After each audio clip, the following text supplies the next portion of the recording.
For people who don't know what Agenda 21 is, it's basically, it's not what is Agenda 21, it's almost what isn't. It is the blueprint, it is the action plan to inventory and control all land, all water, all plants, all minerals, all construction, all animals, all means of production, all energy, all information, and all human beings in the world.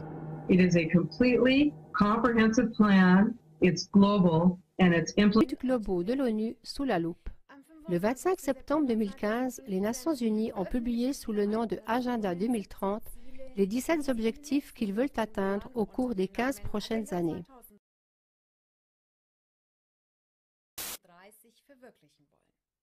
Tandis que son prédécesseur, l'Agenda 21, se limitait presque uniquement à des aspects écologiques, le nouveau programme vise presque tous les domaines de la vie.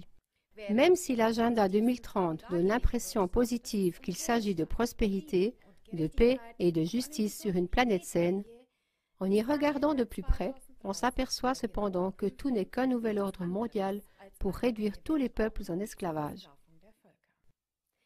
Et voici en grande ligne les outils prévus.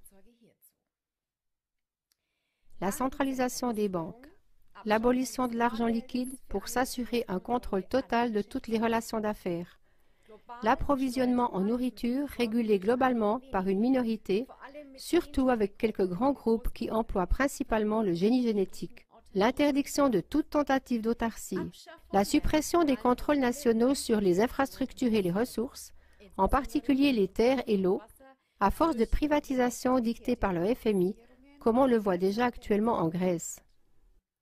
La dissolution de la souveraineté nationale à l'échelle mondiale, l'imposition rigoureuse d'un monopole global de l'information, la surveillance généralisée, mind control, au moyen de la radiotechnologie mobile, des prétendues zones de libre-échange, TTIP et CETA, pour achever d'amener complètement l'Europe sous le diktat de l'oligarchie des banques américaines.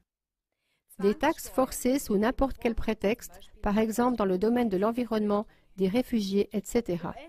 Des guerres d'agression et de destruction initiées par les États-Unis et l'OTAN, sous couvert de missions de maintien de la paix et de la démocratie, le tout dans l'optique de déstabiliser l'Europe en l'inondant avec des réfugiés pour en fin de compte pouvoir la réduire en esclavage.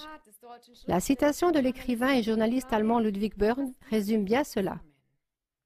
Si les gouvernements sont malades, alors les peuples doivent garder le lit.